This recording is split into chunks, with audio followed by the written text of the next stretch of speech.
A few years ago, these kelp forests stretched all up and down the Northern California coast, but they have been decimated. They are known as the redwoods of the ocean, and this is one of the last patches left. This destruction that's occurring is worse than the fire that burned down my house and 10,000 other homes in Sonoma County. How we would feel if we lost 96% of the big trees in the Sierra, that would be devastating to us. That would be front page news every day.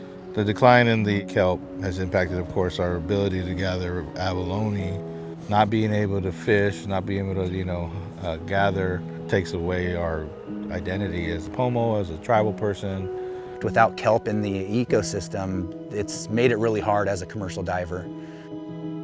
Kelp covers roughly a quarter of the Earth's coastline, and they grow up to 2 feet per day. They're one of the fastest growing organisms in the world. Everything in the ocean circles around this ecosystem. All the fish, all the marine mammals, all the invertebrates, all of them are here because of the kelp forest. We've had a few beds come back over the last year or two, but maybe 5% of what we had. For my daughter, it touches hard because she was actually born at the spur of this whole disaster. My name is Grant Downey. I am a California commercial sea urchin diver. Our red urchin fishery on the Northern California coast has been declared a disaster federally 4 years now. Losing 96% of an ecosystem mostly hidden beneath the waves can be difficult to visualize. In 2015, most of it vanishes and then never recovers. But the kelp didn't just disappear. It's been devoured by purple urchin. Their natural predator, the sunflower sea star, was wiped out in 2013 by a pathogen.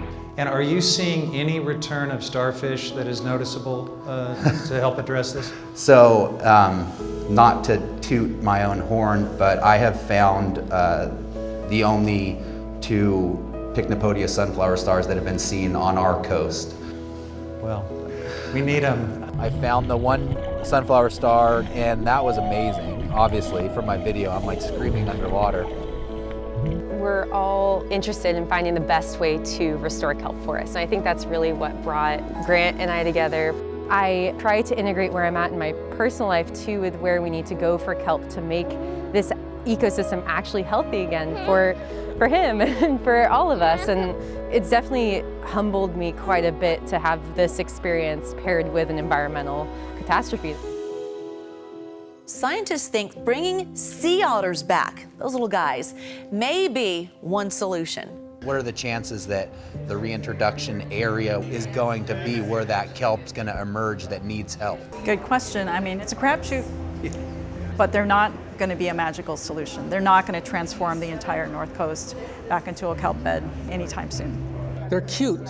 We all love them, but we don't want them to strip mine, and let me repeat the term, strip mine the rest of the coast. That was a long meeting. It was almost like a wake. Without food or drinks, it was like a wake. The end to the North Coast if it were to really happen.